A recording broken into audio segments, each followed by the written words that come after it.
It's the terrible secret life of pets. I haven't talked about Illumination movies enough, but I think there's something pretty impressive to be said about the fact that I just instinctively knew to physically avoid watching their movies in the cinema, even without being properly in the movie space back in the day. But the after effect of that choice now has me here, where there's all these Illumination projects that I just outright haven't seen. Millions of others have suffered and profits have been through the roof, but I know not the suffering that awaits. So let's start it now. This film was so good it got a sequel, huh? Maybe we'll cover that next year. For now, let's dive into our first watch of what can only be accurately described as the terrible secret life of pets.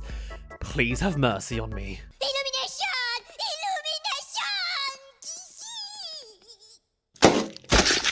Wow, what a vulgar logo. And hey, those are the Toy Story clouds! So we begin floating through the city of New York as some Windows Movie Maker looking text fades onto the screen. What's the generic mainstream music playing along the background? Welcome to New York by Taylor Swift. I actually didn't know this song, so let me tell you some of the lyrics. Welcome to New York, it's been waiting for you. Welcome to New York, welcome to New York, welcome to New York. No, welcome to New York, it's been waiting for you. Welcome to New York. Welcome to New York. Welcome to New York. Welcome to New York. Welcome to New York. Welcome to New York. Welcome to New York. Welcome to New York. I'd love to play the actual audio, but even this broken robot version of Taylor Swift probably has a way to crack down on the video then. Still, what quality. Very fitting. Time to meet our protagonist dog.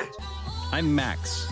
About as generic as it gets. Actually, the most generic from all the list of most popular dog names I can find. Man, marketing for the lowest common denominator is easy. This dog is head over heels for his owner, but also has the unique trait of every common dog in existence. He chews shoes, is scared of thunder, and apparently has dates with his human on the skyrise of New York. You know, relatable. There's just one conundrum. Every single day, his owner leaves for the day. Oh, come on! And I can picture the middle-aged mothers giggling now. Turns out every pet has to go through this. It's a citywide phenomenon, and each one deals with it differently. This is the part of Secret Life of Pets everybody knows. I know this bit. It was all the trailer footage, the kick-up of viral videos made out of this one concept. And you know what? I don't hate this. It plays out like a fun short. I wouldn't exactly call this Pixar, but it's fun music and great character moments. The Tweety Bird pretends to be a jet plane using a fan. That's a great sprinkling of creativity there. Then there's the fat cat. She eats. Yeah, that one's not too smart. Giving us a sprinkle of flashes instead. But don't worry, we slowed down this footage. But still, I like the reaction to the cake though. Mel here preps neatly to go barking mad at a squirrel. It's a bit too stupid for my tastes, but sure, dogs are stupid sometimes. This damn sausage dog was absolutely everywhere for a time. Honestly, I'm surprised to see the extended clip doesn't catch his tail or something. And then, final one, this poodle actually likes rock music. Hee hee ha ha. And that was The Secret Life of Pets, a relatable, quirky, fun short. What, this goes on? What do you mean there's another 75 minutes? What more is there to cover? This doesn't need to be a movie. As a short, it's perfect. We don't need any more than this. So Chloe now intrudes on Max's house, but she's a fat cat, so she struggles through the window. Oh, that joke never gets old. Then comes in Tweety. And Mel, the guinea pig from before, and Buddy the sausage dog. Everyone knows each other, and they play ball, because that's what dogs do. And the cat, they chase the laser, yeah. And then, the scene ends. It's just dog play ball, cat chase laser. Relatable. And then it's the end of the day, and Katie's back with a surprise. Oh, Max, this is Duke. Oh no, it's this plotline again. You know, Garfield. Except this guy is much bigger and harder to fling around. Duke here does all the things, getting credit, bursting balls, taking the bed, and actually clicking on to what's happening. Oh, that's slightly different. Are you trying to get rid of me? It's not that refreshing, but I guess I'll take whatever I can. And Duke isn't dumb. He's more than happy to threaten Max's place as he's desperate, being homeless before this. And the icing on the cake, he'll now claim both beds for the dogs. Truly the worst roommates. So the next day, Max heads on up the building to come to Chloe. Why is she not coming down today, or anyone else making an appearance? To tell her his woes. Dog people do weird, inexplicable things, like They get dogs instead of cats? Alright, now we're on to the cliche dogs versus cats topic. This is such easy bait. Chloe then goes on to say that Max's friendship with Katie is essentially over. Why? Well, because... Okay, and as your friend, I gotta be honest with you, I don't care about you or your problems. Which, fair. And then it's next scene again. These are going quick. So with no real solutions, Duke continues to abuse his powers before spotting that old guinea pig again.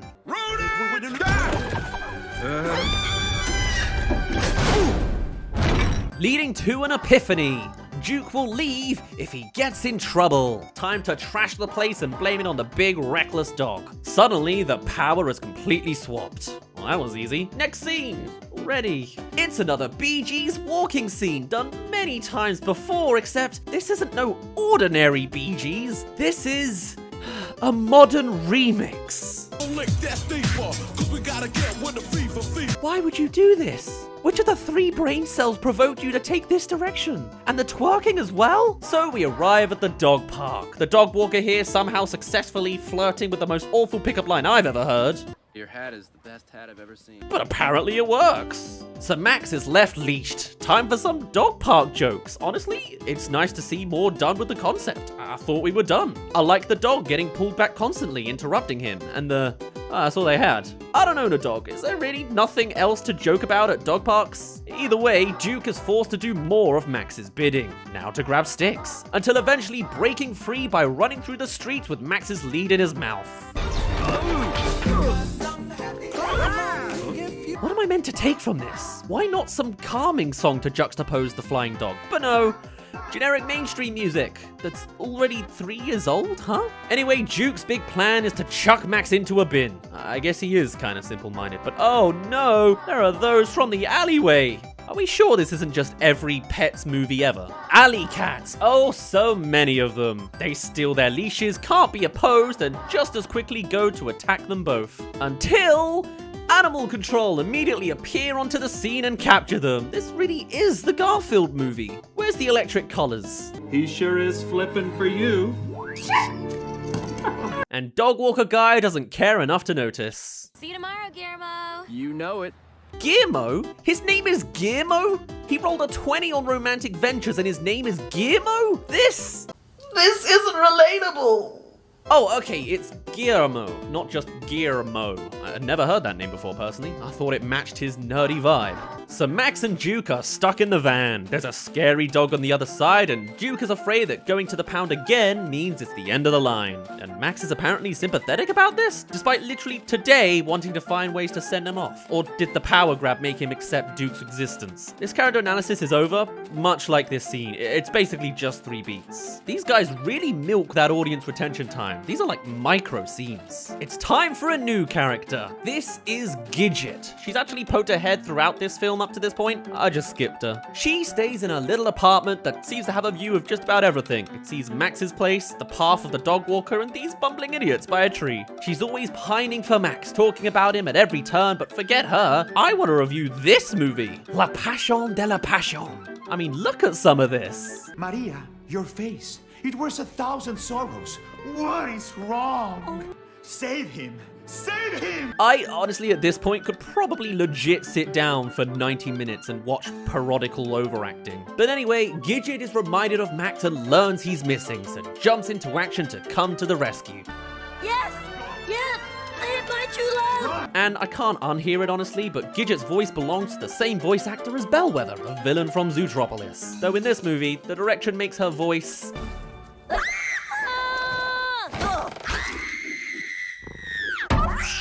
a little more grating. Man, can you believe we'd had 3 scenes with Animal Control and still not reached the building yet? Well, we're not getting there anytime soon as they bump into a bunny on the road.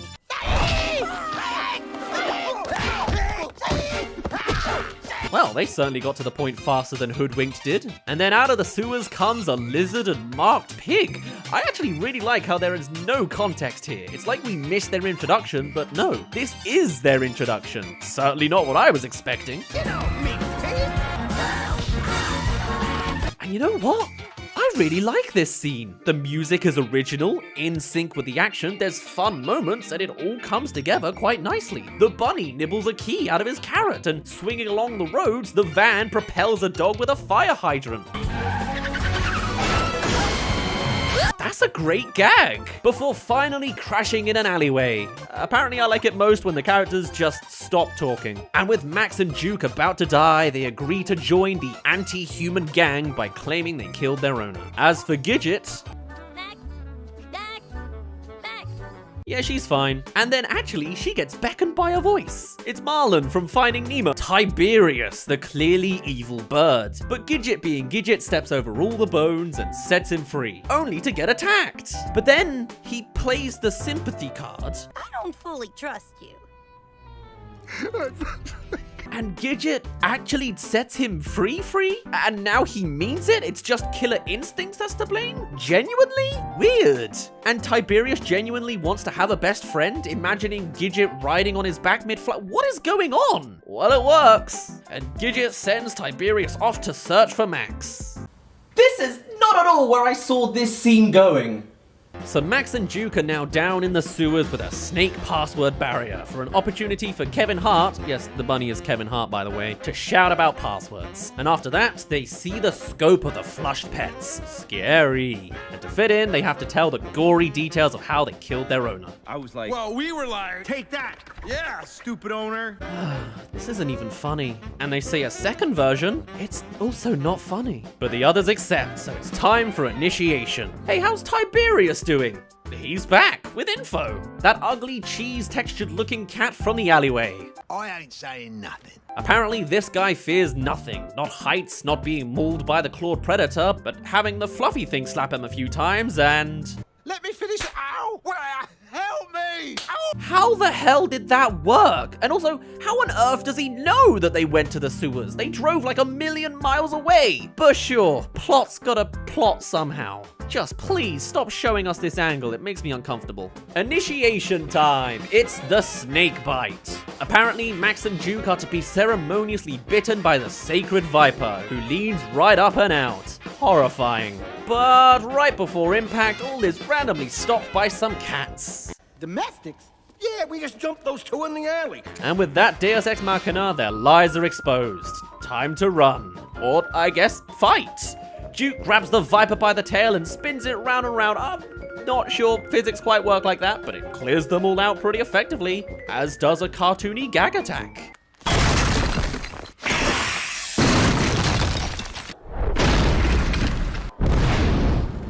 Sure, it's fun. I'll allow it. Time to really run. Again, another highlight to me. It's original music next to some creative imagery, like this Cooper kickoff. Until they're cornered at a sewer fall and jump right off. You know, I'm pretty sure like the crocodiles can follow or something, but whatever. So we're back to Gidget again in her perfect white apartment. Now apparently hunting up all those other pet friends. Yeah, remember them? They've all been gone for a good 20 minutes of runtime now, which is a lot. This is a short film. She wants to bring everyone together to help find Max, and the little anxious guy refuses.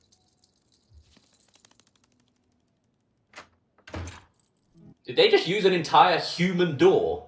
But everyone else agrees, with more of the cliche pep talk stuff. Who pulled me down? When you were fixed? Who taught you to sit the comfortable way?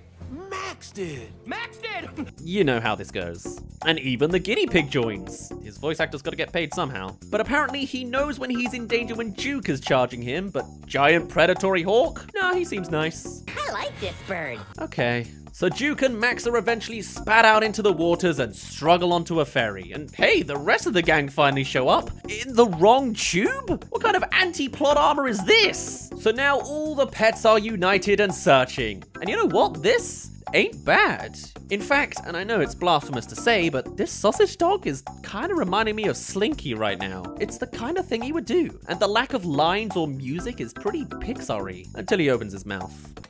Let's go! And so they arrive at a party event in an apartment with little owner presents. It's a creative premise, I'll give them that. What's the breadth of creativity here? Kitten darts, apparently. Cool.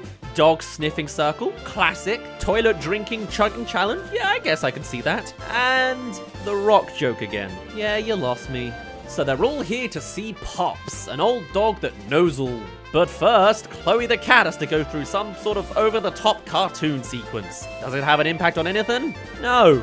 In fact, specifically being covered in Cheetos and cake is immediately gone because she's important to the next bit. What a waste of time. Pops is an old, blind, and disabled dog. Kind of a cool character design. They're really running with all sorts of pets. And after hearing Chloe's voice and not recognizing she's not a dog, Pops does all he can to help. Gotta love the horny old man character. And how do you end a party of pets? The vacuum cleaner.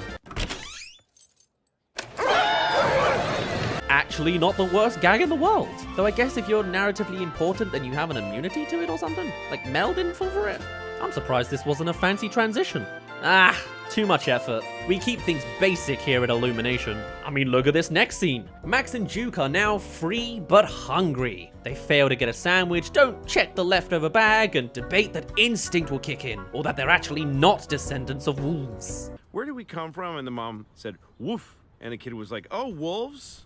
But like, is that funny? Why is this here? And the Duke smells sausages, and then the scene ends. Somehow the plotline with the main characters has become the boring one. That's impressive. Let's see the Toy Story 2-esque ensemble group again then. Pops now lures them to the top of a building. This is Puffball, Wiener Dog, Yellowbird, Eagle Eye. This also isn't funny. Barely a joke. More like an observation. But he leads them to a secret passage to the sewers. Down. Yet somehow the cat is the most cautious one despite famously not being worried about heights. Still, it's highlight music time again.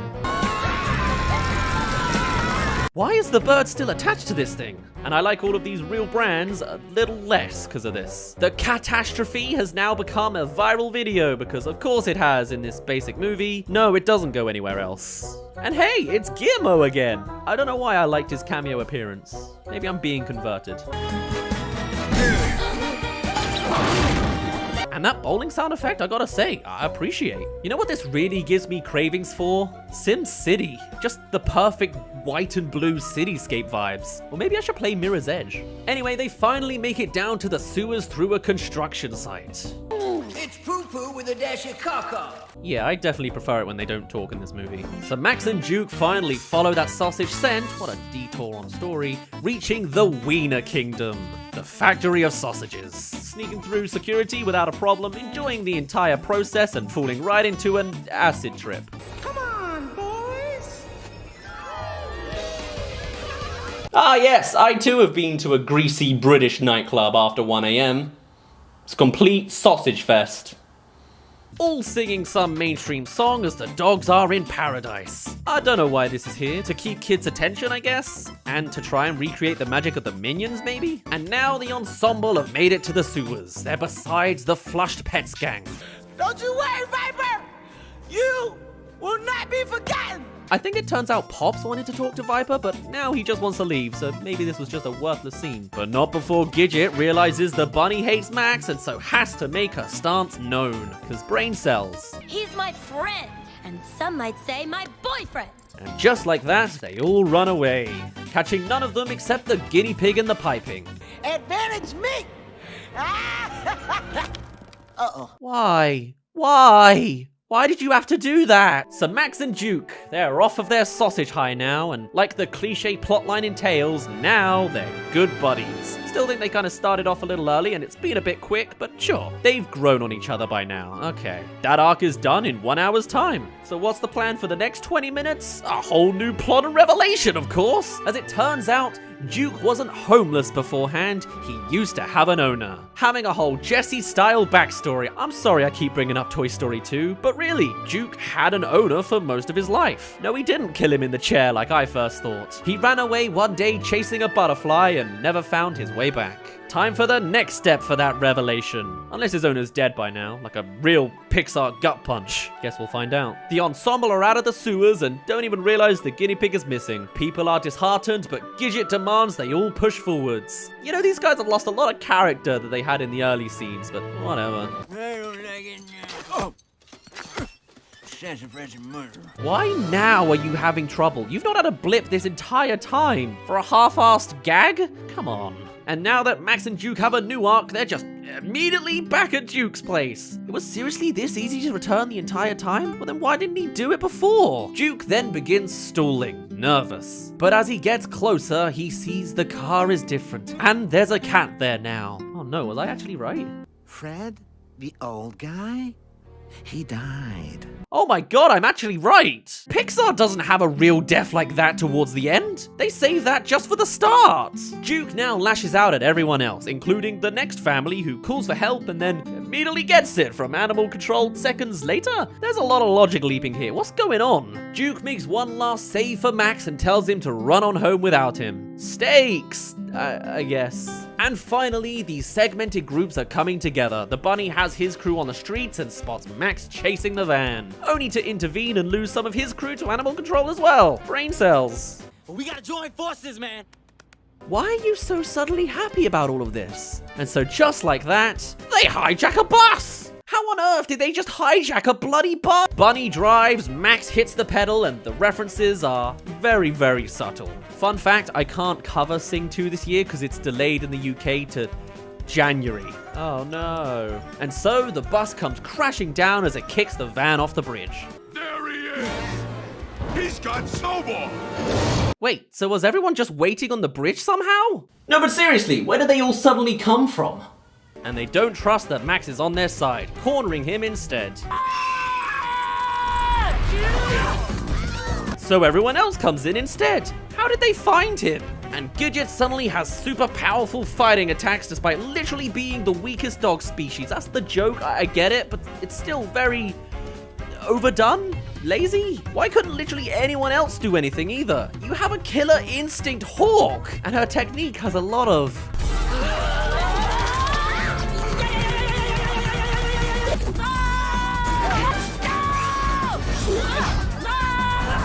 But Max is free. Time to save those in the van. Or just Duke, because everyone else is fine. There's broken glass on the bottom, nice. Keys on the other side to open the cage, and the windscreen wipers are knocking them looser. Not a bad trap. But it's too late and the van careens into the water. It's one of those climaxes. Also done before, but sure. The keys are lost and Max has to watch as the life in Duke's eyes slowly fade away. Cue credits. Oh, except... That's not cool, actually. And why are they on the same side now? When did the bunny wake up? But as the dogs are fully submerged, Snowball here comes in clutch, magically finding the key and getting it to them in one fell swoop. Why is he helping out some dirty domestics? Because they're on the same side to get the others out of the van that are already out of the van. Guess kids just don't like when there are villains in their movies or something. And all are happy. Though I don't know what this old fart is doing. And then they call a pig taxi. What? How? How can everyone just hijack a car now? Well, all the animals drive off with it anyway. Guess the gang are pro-domestics in general now? Max and Gidget get together because, well, as Max put it, he didn't notice her. Until they're beating up dozens of animals on the Brooklyn Bridge. There's no real romantic chemistry or anything. They barely even shared screen time. But sure, unrequited love can just be turned around for the story arc. As can an entire hatred of humans when a child comes in to cuddle Snowball with love. That dude's about to be flushed away again within 6 months, I'm telling you now. But of course, the movie ends exactly as you'd expect now. Mainstream music kicks on in, all the pets return to their apartment perfectly in time for their owner's arrival, and everyone is none the wiser. Even the guinea pig finds his apartment again. It's a wholesome sequence of every type of pet and their happy times with their owners. Aww. Finishing off, of course, with Katie returning to her 2 dogs, with another romantic date view overlooking the New York skyline, leaving us to really ask the true question, what kind of landlords own these properties? I could never imagine pets being allowed so thoroughly. Now that's some fiction. Did we really need all this movie? No. Really, you can cut out everything between this, the short viral hits at the start, and the ending. Maybe at most you can keep this one line that's the closest call to swearing I've ever heard in a kid's movie before. Squirrels are little shifty little guys. No. Everything else is actually pretty on beat to everything you could expect. All the meat of the story is the Garfield movie. A new dog, a rivalry, other animals, animal control, evil crew, heart to heart, dead human. That's a requirement in kids' films, right? And getting back home completely inconspicuously. This was pretty basic. Illumination hitting for the lowest common denominator with all the baity, relatable moments it could find. Viral videos for that one moment. Cliche plots, cause who needs originality? There were sprinkles of creativity with some of the gags coming with the premise, but also clear signs of running out of gags, and so many shoehorned pieces to move things around. Dog walker Guillermo, who has a romantic interest just to leave a leash on Max and never come back to. Animals and people teleporting to be on site when needed. Alliances that don't make sense, or just skipping kind of crucial details to just grab a taxi or bus. Everyone in the ensemble just becomes empty after a while. Tiberius doesn't get a best friend ending, you know? They really shoehorned in Duke's old owner, and then they actually just kill him so that there is no ending for him, no arc, just come back home, you dumb new character dog you. I said it before, but the best bits are when they don't talk. The highlight is the original music, in sync with the action. I like that. It's stupid, but also very, very successful. This movie does wonders for profits, wonders for reviews, and it ends on a great wholesome beat so you leave the cinemas with a smile on your face. It is doctored that way. It's safe, it's silly, it's faking it to make it, and it's certainly made a lot. But that's just Illumination in a nutshell. I wonder what they possibly did for the sequel next year. And we're back again. It's time for me to bring out our routine, terrible Illumination video. There's not that extensive of an Illumination library left to cover, but we've already stepped foot into the original Secret Life of Pets movie, so it's about time we loop back to cover the sequel. With the first being the precipice of successful middle-aged bait, let's see if a more modern Illumination can rein in the cringe a little bit and present something good on top of their money-making foundation. Don't get your hopes up. This is Illumination's terrible Secret Life of Pets 2. Had to get the minions in there somehow. Oh, and hey, I have a question, movie. Just whereabouts are we right now? Like, I can't really tell what kind of cityscape we're having this story take place in. Ah, yeah, thanks. Nothing like a pop culture song number for the very, very first frame of the movie. A classic from 2009, or the most popular example doable for the city of New York. Rivaled only by the likes of Frank Sinatra, which they already covered with their other Illumination city prompt. Anyway, we're now set in a public park to start off the movie this time around. Time to learn some of the morals and messaging of where the plot is going. You probably love kids. Oh, wow, okay, that is horrendously worded out of context. I know I'm a YouTuber, but I know the target demographic is parents and their kids, but woof. Moving on, our dog protagonists, now after settling their relationship in the first movie, have a new unwanted invader probably joining their lives. I'm telling you, once the humans bring a kid home, your life ain't the same. So you're telling me it's just the same plot of the first movie, but now with something else? Alright, let's run it back again. Katie met Chuck. Yep, this is all going to be about an additional human being being added to the family environment. Well, a couple, actually. The classic and most relatable bit for the family audience you're presenting to. You can just see how easily this premise was pitched. Then, something happened.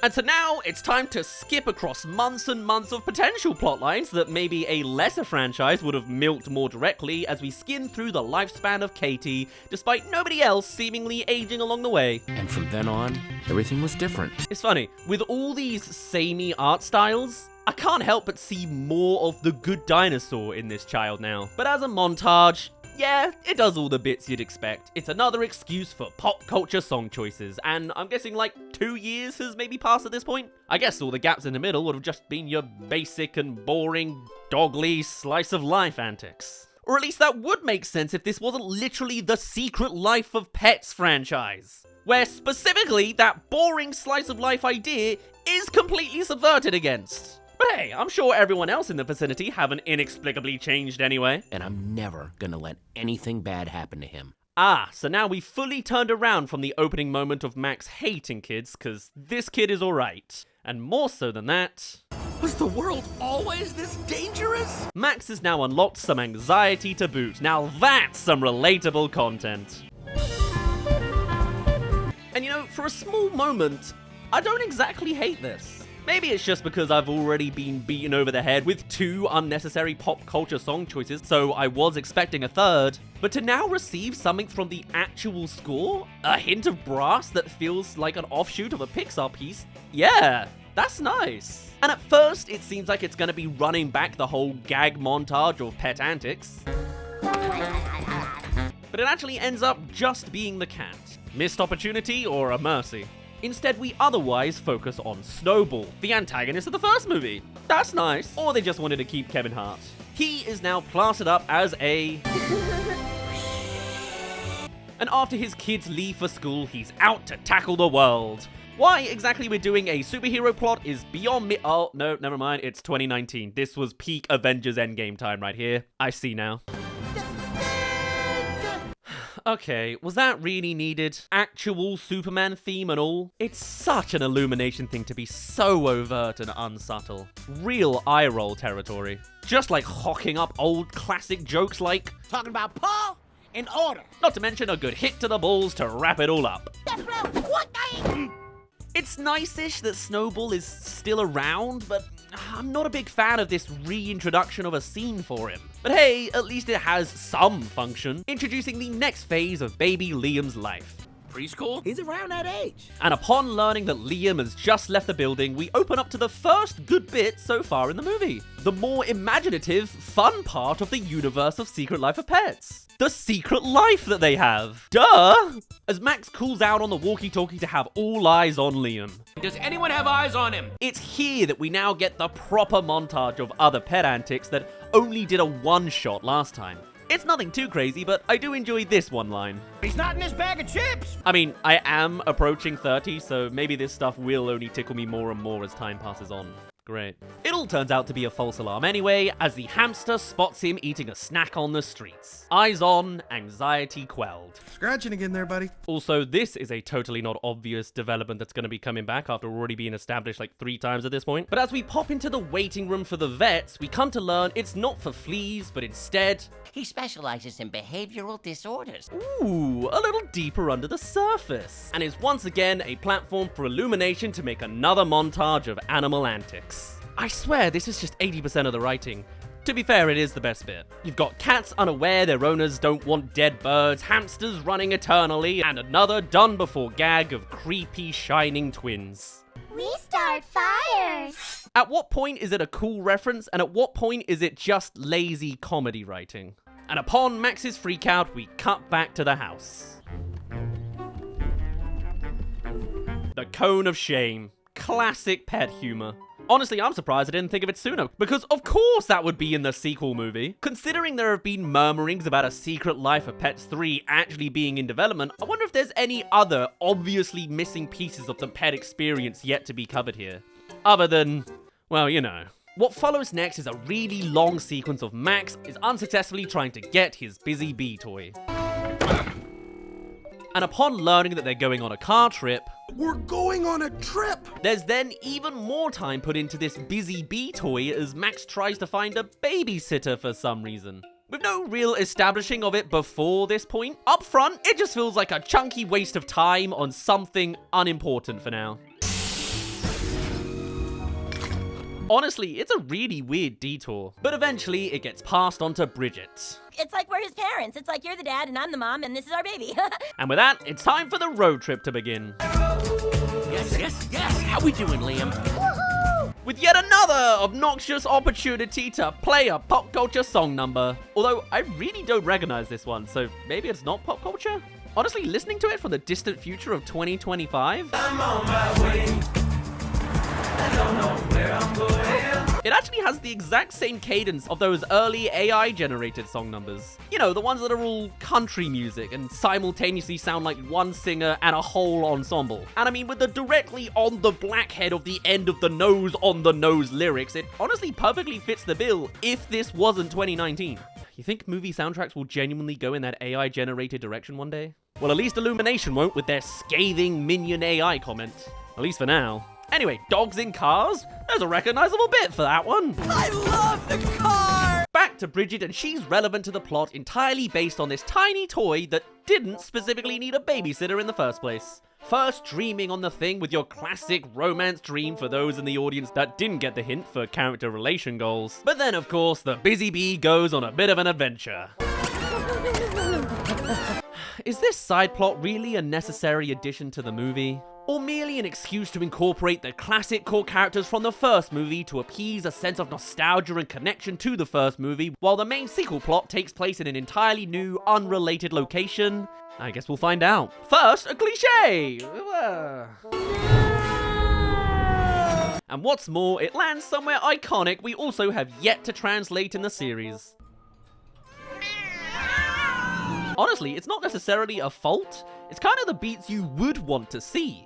But it's also so bittersweet to see how easy it is to write an Illumination movie when all you have to do is stitch together all the ideas of the most popular examples of every concept. I roll my eyes that I recognize something. Even the beat of oblivious grandma/grandpa is so standard, but it is entertaining. I laughed the first time I saw it in Amazing Spider-Man 2. Now, someone else will laugh for their first exposure. Meanwhile, we have a C plot in this movie. It is an ensemble cast to keep up with after all. It's Snowball, who inexplicably is in the same room as Chloe the cat now, trying to work out for their superhero thing. Oh, okay, this is obviously glued to the floor. And I'll give it credit, when the dialogue isn't.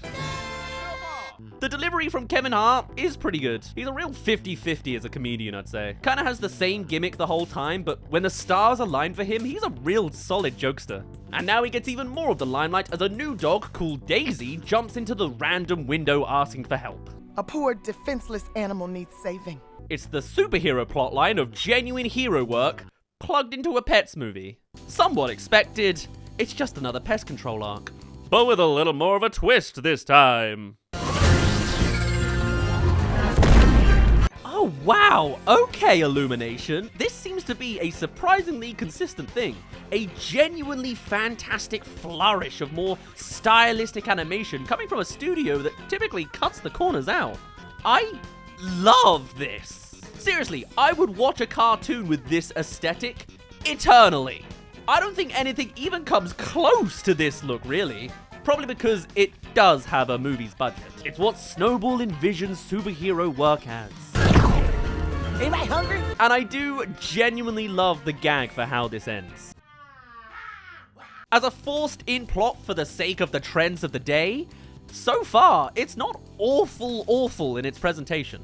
But let's get into the real version of what's required. All began when I was on my way back from vacation. Taking place on a plane of all places, we have Daisy and the other pets interacting in the cargo hold, which, as well, is a nice creative expansion from the norm. It's good. I even like the opening line gag. Our humans were safely stowed in the overhead compartment. But eventually, we come to see the defenseless animal in question. It's a circus animal. Now, I don't speak wild animal. Wait, what? You don't speak wild animal? Aren't all pets speaking in wild animal? Do domesticated animals have their own language? It always gets dodgy when a film with talking animals invents a language barrier. I mean, I guess the pigeons from earlier in the movie couldn't communicate either. But it never doesn't come across as just a wrench forced into the story to remove a layer of communication just to pad out the runtime. And this movie is already only an hour and 20 minutes. Anyway, coming out of the story, we hear that Daisy describes the victim as a poor baby kitty, whilst Chloe... I mean, I literally don't believe a word of it. And from there, we get a glimpse back into the flashback. I guess we needed that gap to help keep people's attentions. Interesting pacing, Illumination. Where we can now see the evil owner himself. Yeah, looking pretty evil. But now the C plot's established, let's get over to the main guys who end up...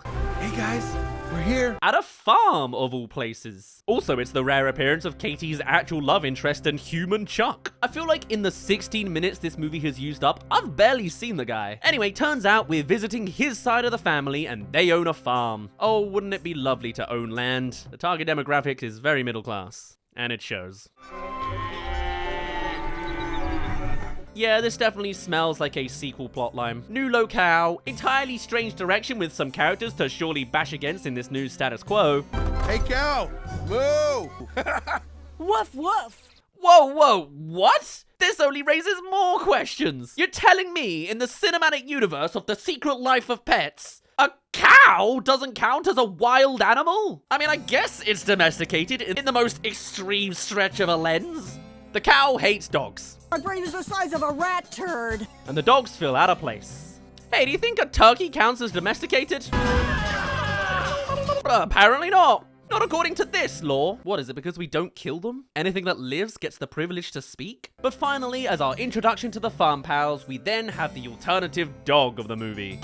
The big cheese of the farming lands, commandeering all other species, future mental qualities of course. It fits the bill, being both a standard expansion and more traits we're quite familiar with. Speaking of familiar territory... Chloe, I need your help. Yeah, for some reason, it seems Chloe is also being involved with this plot entirely through the secondary experience of every other animal. Each coming to them for some reason, despite clearly not being invested in anything. What's more, it's probably just another excuse to bring out another relatable how have they not already done this bit before. My owner might have given me a little bit of catnip. That's the entire spark of this scene now. Chloe was ambivalent before, now she's incompetent.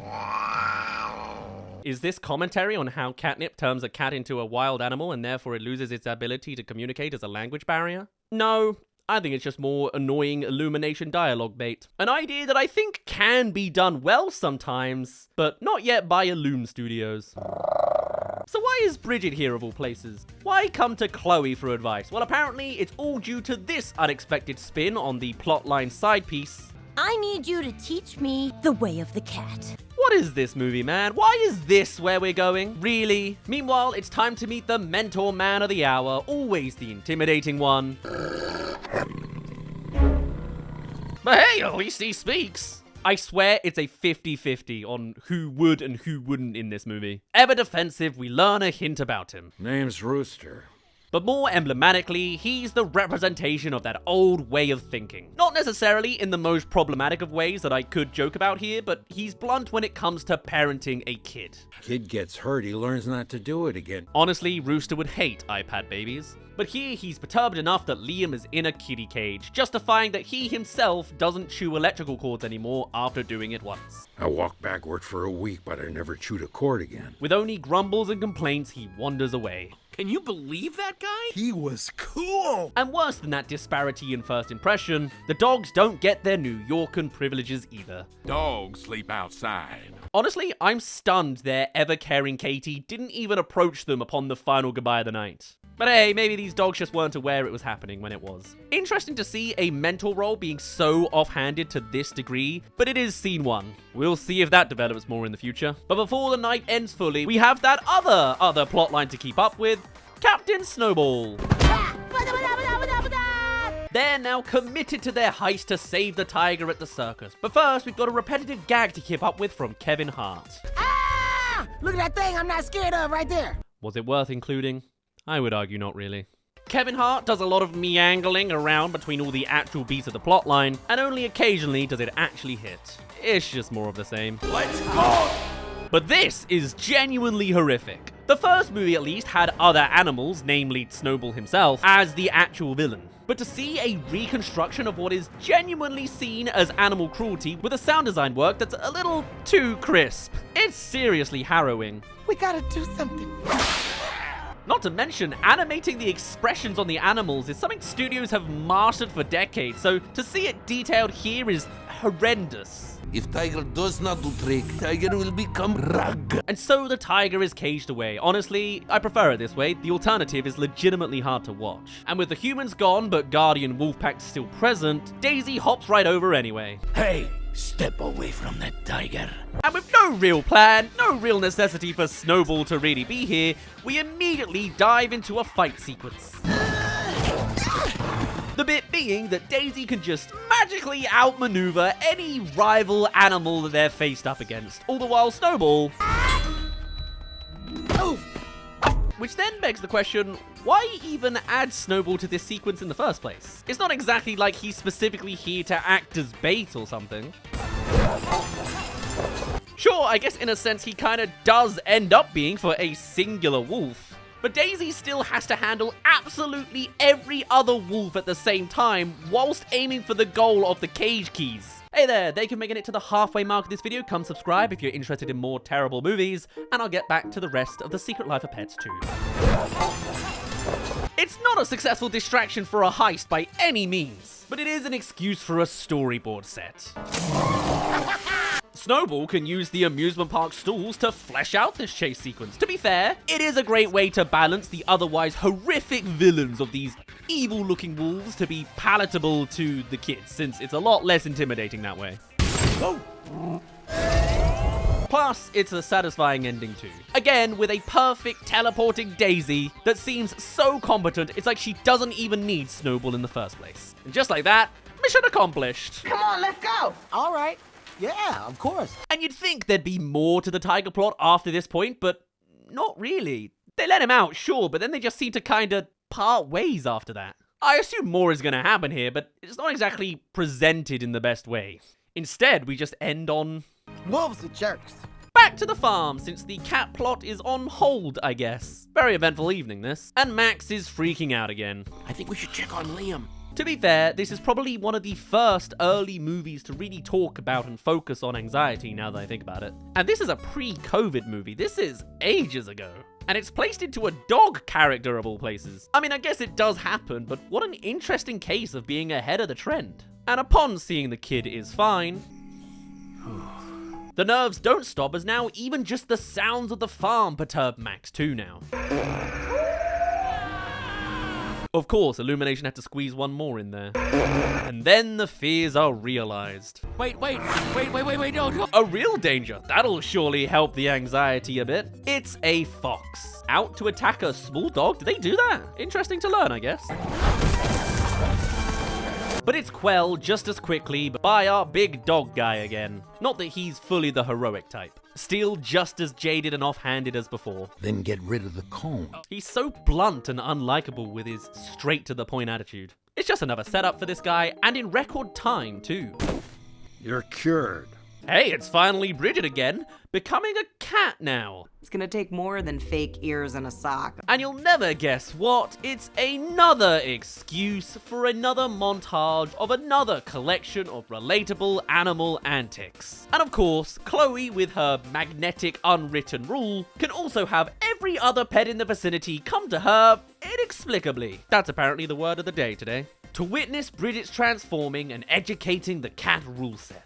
You get the idea. Cats land on their feet. Cats eat birds. Cats don't care about fetching. And while most of it is pretty simplistic to explain and do, there's one example that they do at least slightly more interestingly. They say it at the same time. Groundbreaking, I know. Tail in the face, butt to the cup.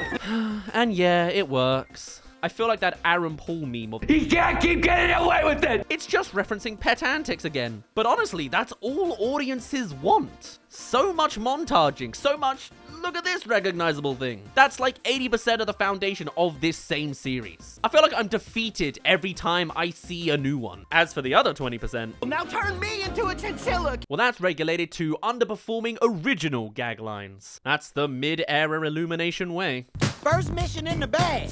Okay, so nice. The tiger is sticking around with the duo, just kind of a little bit on their own terms. Makes sense for a wild animal. What is at least a little strange is this fully adult tiger is presented fully like just an oversized kitty, despite logically it should be awfully defensive and at least growling occasionally, right? Either way, the problem now becomes where to put the big fella. To which Kevin Hart, after eventually finishing his whole Hart comedy routine, comes around with... I know a guy whose owner is never home. Ah, I see. Finally, it loops back round to our core crew members. Of course, with the main dogs and their owner out of the way at the farm, it just makes sense, as Snowball could well know this, being the close neighbor and all that he is. He'll relegate the tiger over to Katie's apartment. Hip, hip, hip. No. It's this old dog's place instead. Not the apartment directly established as being empty. Alrighty then. Once again, it's nostalgia for the last movie as we sneak in another member of the last ensemble. The old mentor to the gang. Now mentoring a foster collection of puppies this time around. Puppy school is in session. As for that tiger, They're good. Holy cheese and crackers, what is that? Yeah, telling a wild animal to stay back wasn't gonna last long. But okay, I guess it's nonsensically gonna be placed here for now. And of course, despite being hesitant at first, chuck in one pet gag detour in the middle. Did you poop in a shoe? And the tiger is accepted due to puppy dog eyes. Fine, one night. The scene's a means to an end. Mad that this predator is accepted amongst children, but hey, none of the pets seem to really have any survival skills in this franchise anyway. Except maybe Daisy, who's apparently godly. Time for so far what has legitimately been the scariest Illumination villain so far. Just a genuinely bad guy. Not Despicable Me spy drama this time. And he's finally discovered that the tiger is missing, ready to take it out on what animals remain. You're the worst wolf ever. Man, you're actually gonna make me feel bad about the scary wolves now too? Well, either way, it's the 4th division of characters to keep track of now, as Daisy left behind an artifact for the wolves to follow up on. This from Thief of Tiger. And with his iron fist threatening man's best friend, somewhat, the wolves are led out to track down the tiger again. What do you think will bring them down? Let's spin a roulette wheel to make a guess on the prediction of the plot. Is it gonna be superhero Snowball, Old Yeller from the farm, or the hundreds of cats hurdle? Who's gonna shred up this vaguely European human monster? Place your bets now. I'm putting it on the oblivious grandma. Sorry, Liam. We can't read. Okay, so this next scene's kind of weird. The dogs now are trying to read Liam's book alongside him and somewhat pass it based on the diagram. Okay, but it's Red Riding Hood, manually going through the 3 beats and over-explaining, until we reach on to she.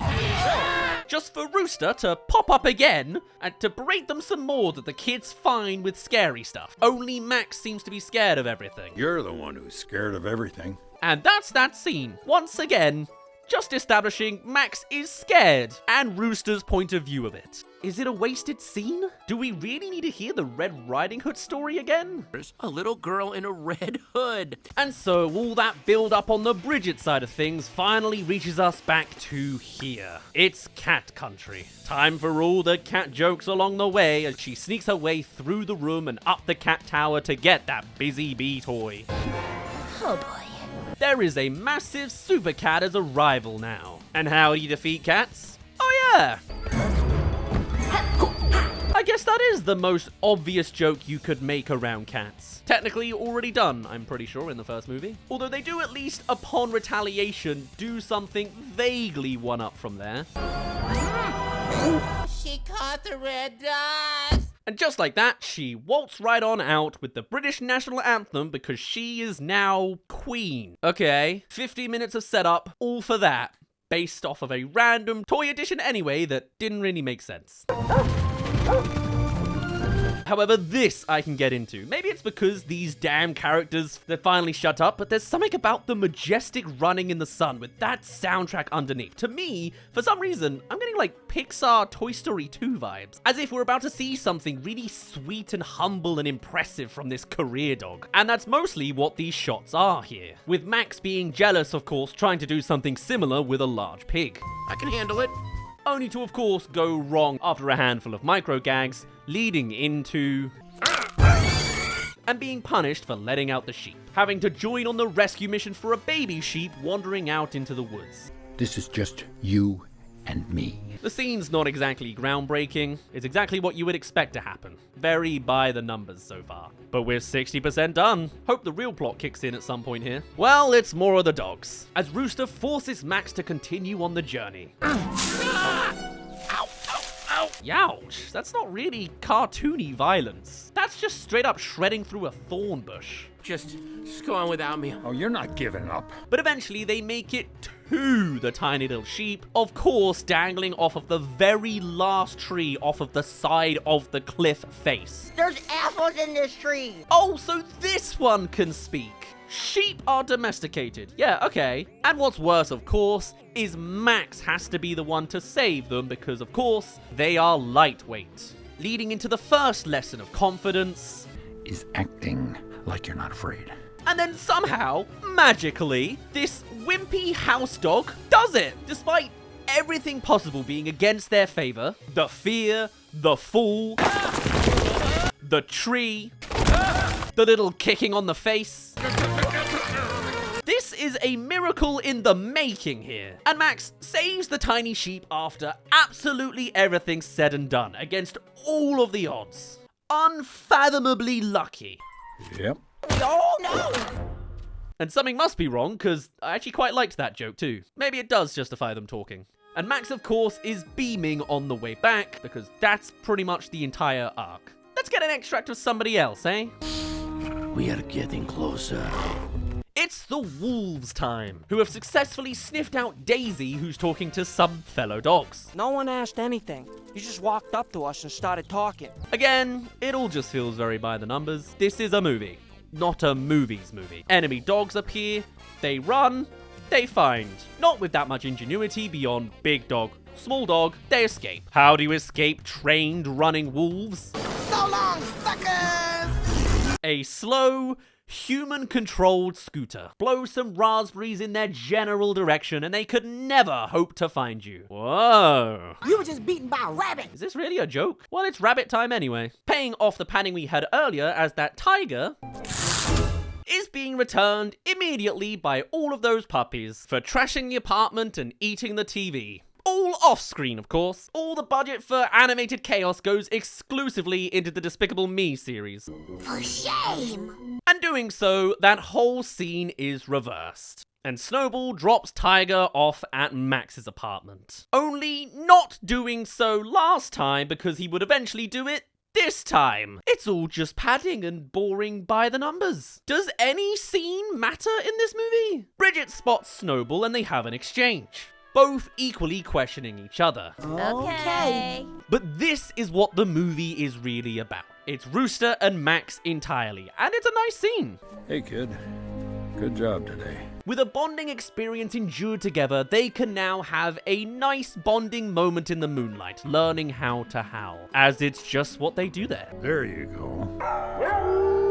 It's nice. It's done. It's not a lot on the bigger picture, and the rest of the canvas is spent on arcs that delete themselves. And the next day, Max gets a handkerchief like Rooster has, and the family drive off. I'm having a moment.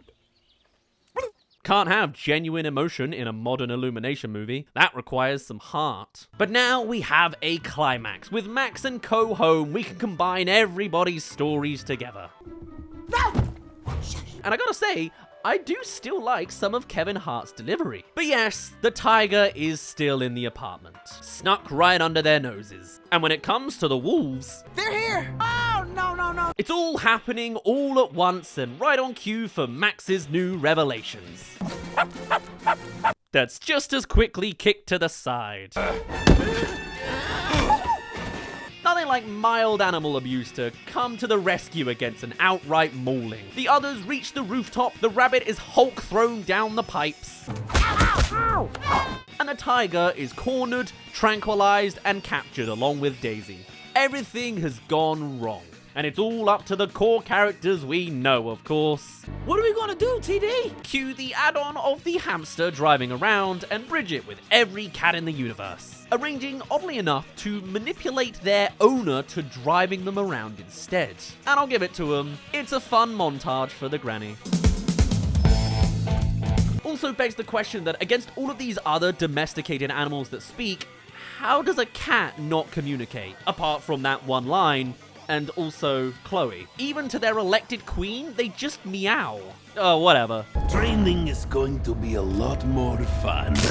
And so in case you weren't aware if the evil guy was evil, now he's upping the level of animal cruelty he engages in. Time for all of the animals to get involved, but not too involved.